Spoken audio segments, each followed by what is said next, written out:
and welcome to the Wellness with Juanita podcast. I'm your host, Juanita Nagai, an American living in Japan for 20 years. I've gone through some massive life changes and crises in my 20 years here. At its bleakest, I felt very isolated, alone, and helpless in the face of what was happening. I relied on alcohol and cigarettes to get through it the best I knew how, which worked until it didn't, and everything fell apart. I made it through with a little help from my friends, a fledgling mindfulness practice, and learning how to become my own strongest ally.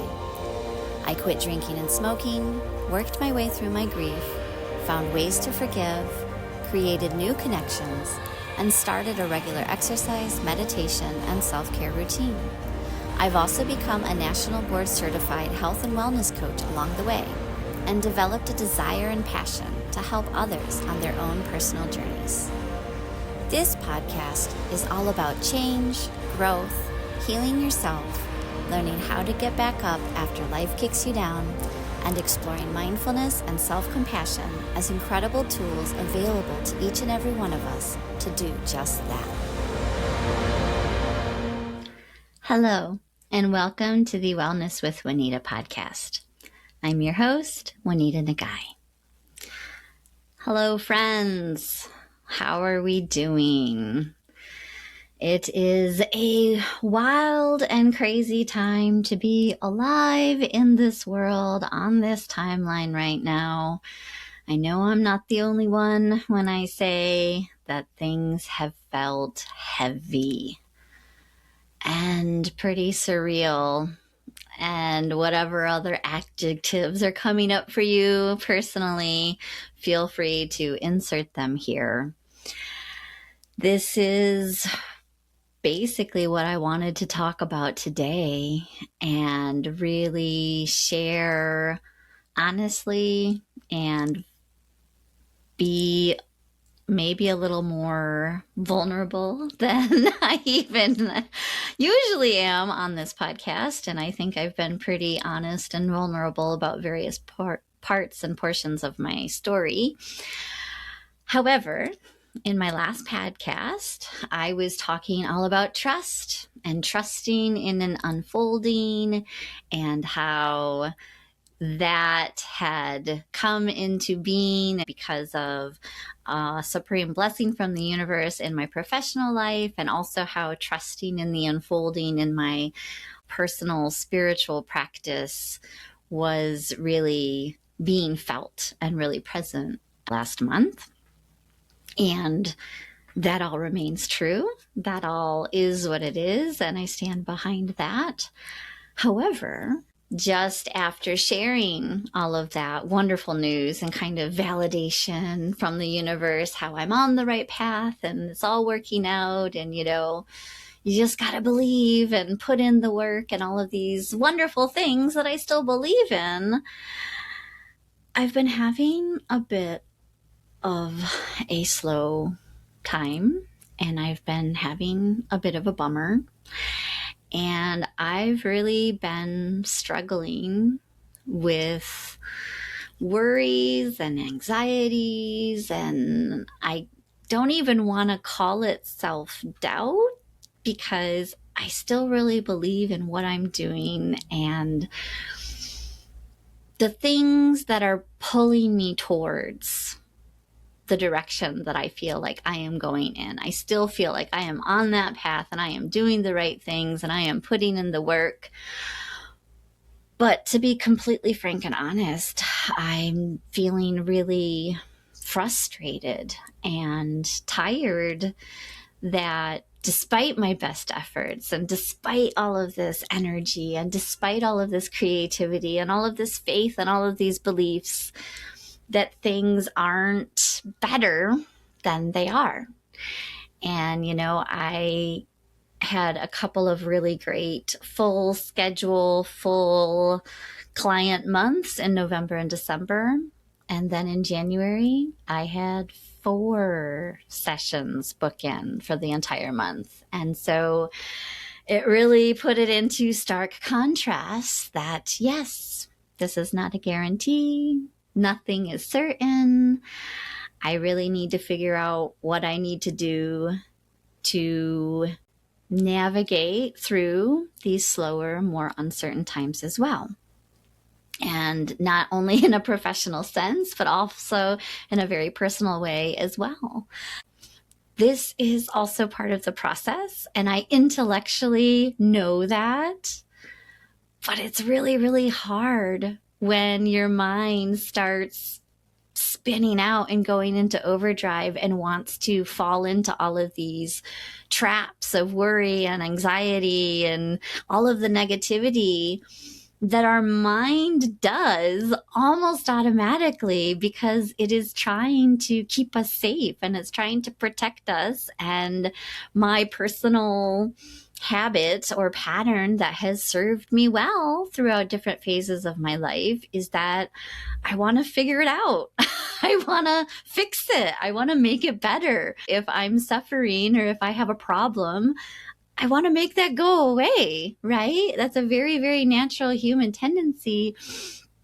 But what's really been coming to me lately, as I lie awake in the middle of the night and my mind is just going on and on and on in circles and in a spiral, trying to figure it out, figure out what to do. What am I missing? What am I not seeing? What could I possibly do, right? That's not actually helping.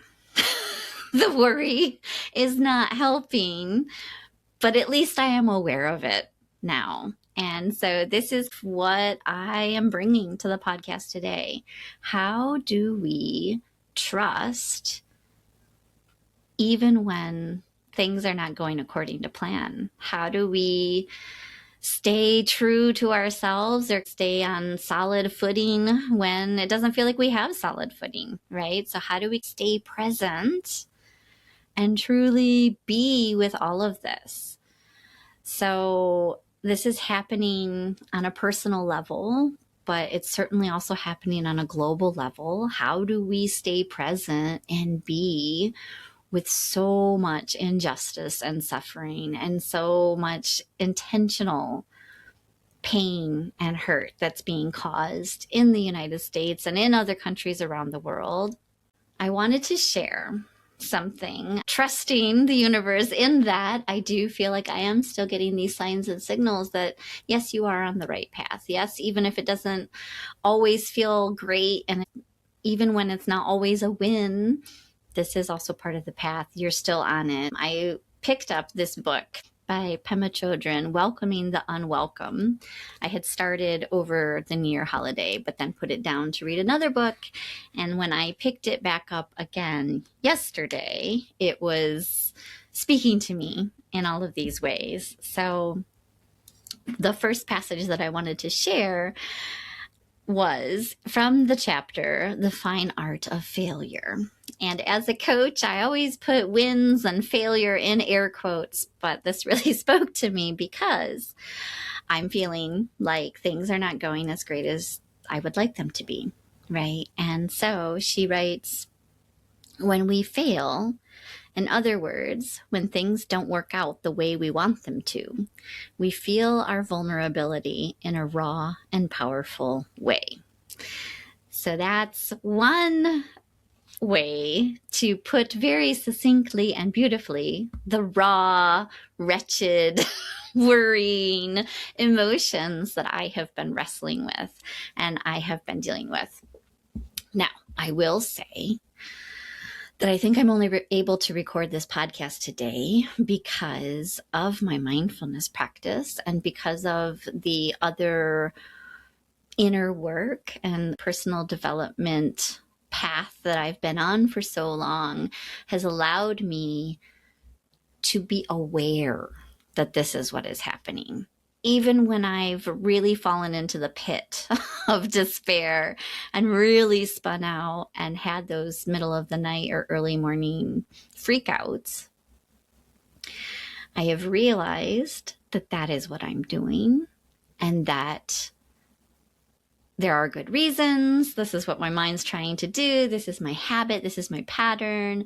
I'm just much more aware of what is going on. I'm noticing it instead of just being subsumed and trapped and stuck within it. if that makes sense. It is being held in loving awareness, and it is being held in presence instead of just being the sticky spider web that I'm caught in. I'm not pushing it away. I'm not avoiding it or trying to numb it out the way that I did for many, many years. And I'm recognizing, as I mentioned earlier, that it doesn't actually help. It doesn't actually do anything. As difficult as it is to talk about this, because when we are in that spot, when we are feeling so overwhelmed with worry and anxiety, it's like, but I really need to figure this out. Like, I really do need to, but, right? And that is what our mind is doing, because it's done it all of our lives, and it's trying to help us and it's trying to keep us safe. But it's not actually doing anything except keeping us up in the middle of the night. What I have come to kind of understand in the past few weeks, as all of this has been playing out, I sat a 1-day mini retreat at home last week, and the theme of surrender was really top of mind and really present. How do I let go into the feelings of worry and the feelings of unease and the feelings of discomfort? For real. How do I just surrender to that is the way that I am feeling? That's what's present right now. That is what is happening. And so in things like meditation, in my 1-day retreat, I practiced that surrendering, that coming back to my breath or coming back to the physical sensation that was present in my body. Each moment I noticed over and over again. It's that practicing letting go, practicing just being what is here and what is present, which is what is so difficult to do as humans. That is what we always do, try to push away and get away from, we cling or we run away, right? So I'm definitely trying to practice just being with what's present. And in the human being kind of a sense, how do we do that, right? How do we be with unpleasant sensations? How do we remain when things are not going according to plan? How do we get through these hard times and difficult times in life, whether they are on a collective, bigger global level or a personal one, or both combined, which is what is usually the case, right? So there's another little passage I wanted to read from that chapter that's coming right when I needed it. And she says in response to the thought of, we either push away and numb out or blame other people or ourselves. But another way to deal with this is to train ourselves simply to feel what we feel. I like to call this holding the rawness of vulnerability in our heart. And so this is what I am experimenting with right now. This is what I am trying to navigate through. How do I stay with these emotions and not simply just spin out? In a more global, bigger sense, I think it also comes back to this idea of how we hold on to hope when things are so dark and when things do look on the surface to be so grim. But how do we continue to make our way forward, even when things are not great? For me, what I have been noticing and experimenting with and experiencing is one, engaging in the practices that I know are nourishing to me, even when I don't feel like it. There is certainly a delicate balance between not pressuring myself to get up and get out of the house and go running when it's like freezing outside or something, and also knowing that I will probably feel great after I do. I will be completely honest and say I have not been running as much as I would like to or as much as I used to, but it is really cold and I have been feeling pretty low and I'm trying to find that balance. I felt amazing after I did go for a snowy run around the dam north of my little town here, and it was amazing and it was exactly what I needed. I've also, I think, benefited equally from giving myself, the morning off and then going for an afternoon neighborhood walk instead, or finding time and space to do other practices, or maybe not. Maybe I do just need to have some kind of hibernation mode mornings and days, but finding the balance of the nourishing self-care practices that I do know are supportive to me.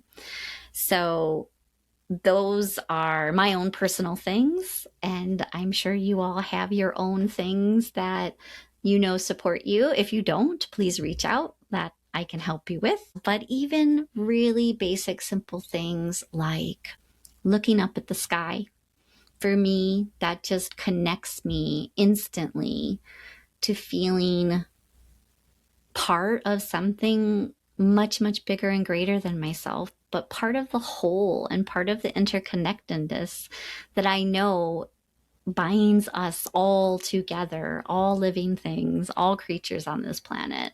So looking up at the sky, just connecting to that sense of something more awesome, literally, and greater than ourselves. Deep breaths, mindful moments throughout the day as I notice, as I remember. I am always a big fan of the hand on the heart and 3 deep breaths. In addition to the running, movement has been helpful for me in general. I think it's a combination of getting outside and getting fresh air and moving my body, whether it is running or walking, but even getting my groove on in the kitchen while I'm making dinner and I'm listening to music loud, that is also very nourishing and just a simple joy for me. And then allowing my body to move, allowing myself to dance and to feel joy, to feel little moments of happiness in the midst of dark, depressing times that we're living through. I think these are some of the ways that we do hold on to hope and we do navigate through this time. Another big one is community, and I know that has been really important for me. I have found and joined and been a member of various online communities for various lengths of time, but that has been really nourishing for me as well. Finding the people and the groups of people that care about the same things that I care about, and truly on a deep, deep level, they are keeping me going right now. If you look at what's happening in Minnesota in the US, the neighborhoods and the community is what is fueling this resistance and the compassion and the means of getting through what must be just such an intensely horrible and horrific time. I really think it comes down to the connections and the community that we have, even if it's not in person and even if it's not local. For me, living in Japan, I also kind of get sad at times that I don't have that local, in-person, physical community, but we find the ways to make it work with our situations and where we are in life. And for me, I have found some online pockets of community that are really helping. The other thing that came up was something that just came up last night. I have on my desktop computer a slideshow that is full of pictures of my children. And so it just automatically picks all of the photos for the past 12 years that they have been alive. And it's just heartwarming and nice to watch, of course. But what I was thinking of last night was how different pictures from my children's lives also remind me of where I was at different points throughout their lives. And it wasn't always happy and great and wonderful and content, right? For example, when my daughter, my firstborn, was born, I was completely stressed out and overwhelmed to the point where I actually had to go to the doctor and get some medicine. I was like getting ulcers on my stomach because I was so stressed out. I was just freaking out. And so in my most recent freak out, when I started spinning out and going in my head, it's like, yeah, this is what I do. I'm trying to figure out the unfigureoutable, right? I'm trying to control and confine life, right? There's this other passage that feels very relevant right now. She writes that the ego wants resolution, wants to control impermanence, wants something secure and certain to hold on to. And that is definitely what I was feeling when my first was born and what I've been re-experiencing just now. But life is, of course, fluid and ever-changing and impermanent. And as a result, we feel dissatisfied, haunted, threatened. We spend much of our time in a cage created by our own fear of discomfort. And I'm not saying that it's easy to experiment and try and teach yourself how to live with that uncertainty and that discomfort. But I think that it is the only thing that we can actually do, because there's always going to be something. And that's getting me back to the slideshow, right? When my daughter was a baby, I was so stressed out about all of these different things. And then I look at other points and I'm like, oh yeah, that's that part in our life. And this is the thing I was worried about. This is the thing I was stressing about. There's always going to be something. Life really is kind of like a whack-a-mole game.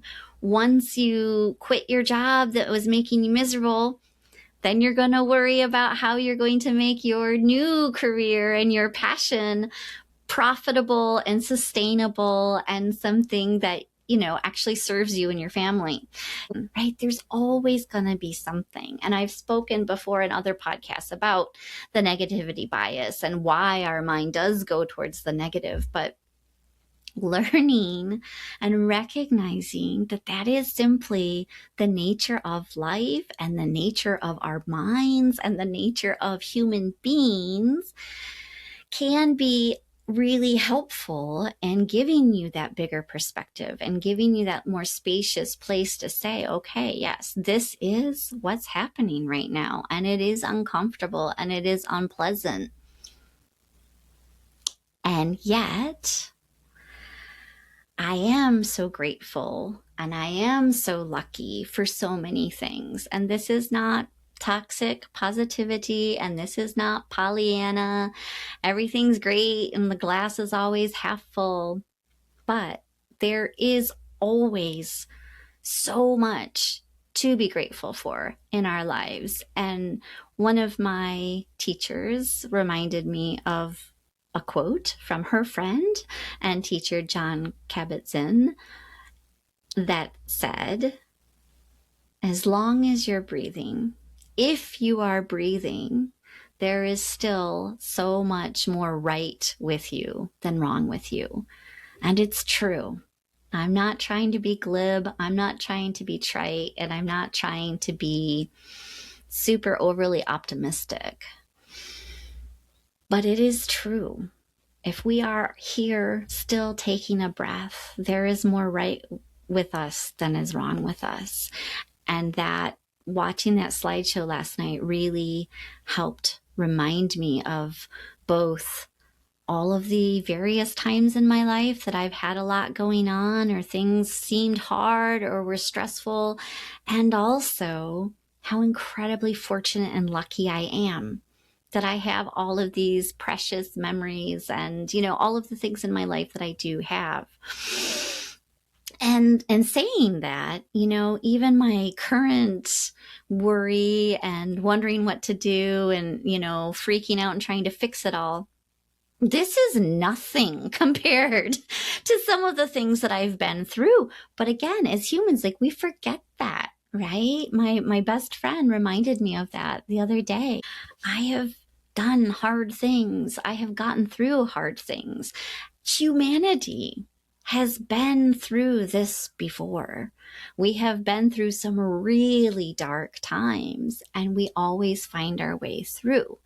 And so this is all combining on the individual and the collective global level for me to just hold on to hope by really being present and really allowing myself to feel what is here and what needs to be felt, to just really stay with what's here and not look away from my own self. I think we need to definitely show our love and our care for ourselves and know when we need to take a step away from the news or even a step away from our head. The other night, I realized this is not helping, but I couldn't stop it. I couldn't get out of the worry spiral in the middle of the night. So after lying there for an hour probably, I finally picked up my phone and watched some videos and was able to distract myself and get back to sleep that way, because I could kind of take a step away from that cycle and that worry in my mind. We need to find the ways to get through it the best we know how without harming ourselves or others. We need to find our way through. But lastly, and kind of most importantly, this is why I do what I do, and this is why I know I am on the right path, and this is why it is so important at this particular point in history and time, because the world really does need us.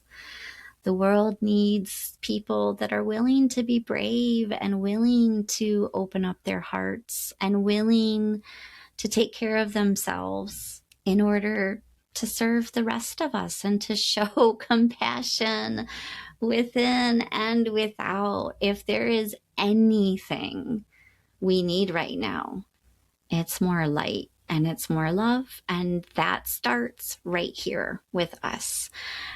And I think that final piece was what clicked into place for me to be able to talk about this and to share this on a podcast and to find a way to see how it all comes together, because I know it is all connected. I know it all comes together for me personally, but for all of us collectively. The world needs my work. The world needs what I do, and the world needs you. And if you are feeling stuck or overwhelmed or struggling to find the way to hold onto hope or the way to navigate your own personal muddy waters in the midst of this global backdrop, you're definitely not alone. And there are things you can do. This is my plea and my offer. Please reach out. If anything that I have talked about today resonates, if you heard something that speaks to you, I would really love to receive emails, DMs, comments about what it stirred up for you. And I would love for you to spread the love, to share the word. There are so many ways to explore your own journey and your own care, to really take charge of your life and what you want more of in it. If you want more love and light and compassion, then you need to find the ways to offer that to yourself. And if you want more clarity and insight and peace and ease, there are ways to do that. And that is what I do. That is what I'm here for. This is why I do what I do, because it is simply the human condition to suffer and to do all of the unskillful or unhealthy or just habitual or automatic things that we do to cope with that. That is just what it means to be alive. But there are ways that we can shift that and be more intentional about it. And I believe there are so many other open-hearted, good-hearted, kind, loving, compassionate souls out there that are looking for their people, I can't be the only one. I know I'm not the only one. I know that I'm starting to find them, but I really am committed to continuing to shining my little light in my little corner of the world and hoping that it reaches the people that it's meant to reach. I think that that is really what it comes down to. I'm doing this for me first and foremost, but I'm also doing it for all of us. So, to kind of wrap up this episode, and as your takeaway, listen to this passage and reflect on what it brings up for you, what it speaks to in your heart. Because she writes, "We are at a time when old systems and ideas are being questioned and falling apart, and there is a great opportunity for something fresh to emerge. I have no idea what that will look like and no preconceptions about how things should turn out, but I do have a strong sense that the time we live in is a fertile ground for training in being open-minded and open-hearted." I agree with her wholeheartedly, and I know that there are things that we can do to become more open-hearted and open-minded, and I know that that will only benefit all of us on both that individual personal level, but also the global collective one. So if you would love to continue this conversation with me, again, please reach out.